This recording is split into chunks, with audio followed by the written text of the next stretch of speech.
That's the kind of soul God designed for you. A soul that can expand and grow to further capacity. It no longer has a finite capacity, but the finite capacity, the limited capacity, can now grow. We have an option to grow the soul. To grow the soul has to transform into something else. It can't stay as it was originally designed. If it stays as it's originally designed, it has its limitations. And the limitations are the same limitations as your car, how it was originally designed. Does that make sense? It's got a finite capacity. The method God has used to grow your soul and this is, by the way, a scientific truth, not just a physical one or a spiritual one. It's a scientific truth that God's love transforms the soul into a different type of thing that can grow beyond its finite capacity. God's love does that. When God's love enters the soul, your soul can now grow beyond its original conception. God's created this ability in the soul itself for it to receive something that actually causes it to transform into an elasticized creature, something that can grow and have larger possibilities and potentials. That's what divine love does. That's the operation of divine love on your soul. Can you see that it's impossible for you to transform your soul? Because if you try to do it by yourself without God's love entering your soul, you can never go beyond your original finite capacity, which is the sixth dimension. You cannot grow beyond the sixth sphere. The sixth dimension in the spirit world or on earth, you can reach this state, remember. You cannot grow beyond that because that is the finite capacity that God originally designed in the soul. Just like your car, when you bought it, had a finite capacity that was originally created by its designers.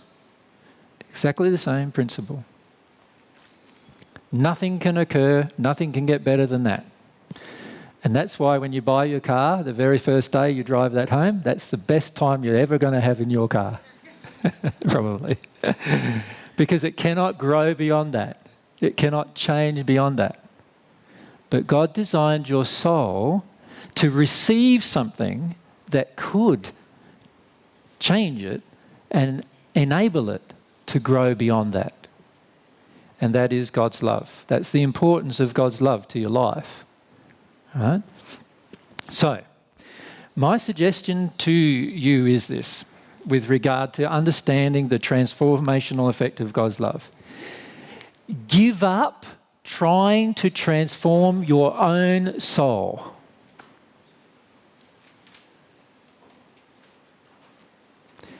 Many of you have yet to give this up. Many of you think if you try harder, you do more effort here, do more effort there. If you try harder here, try harder there, you try to be good, something's going to change.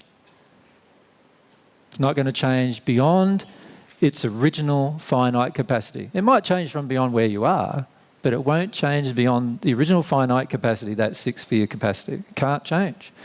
It cannot change, in fact, without the reception of God's love. It cannot change. Right? So give it up. Give up the personal desire to be personally responsible for the transformation of your own soul, because you can't do it. You will not ever enter the seventh dimension of the spirit world, either on earth or in heaven.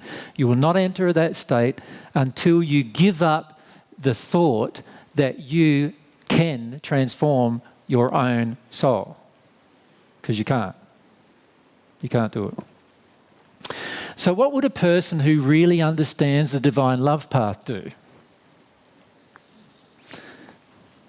If you really got it in your heart. I'd be praying for a greater desire for God's love to enter and transform. Awesome, yes. We can actually improve our desire for it, can't we? That is something we can change because that's something under our control. That's under our control. That and that are under our control.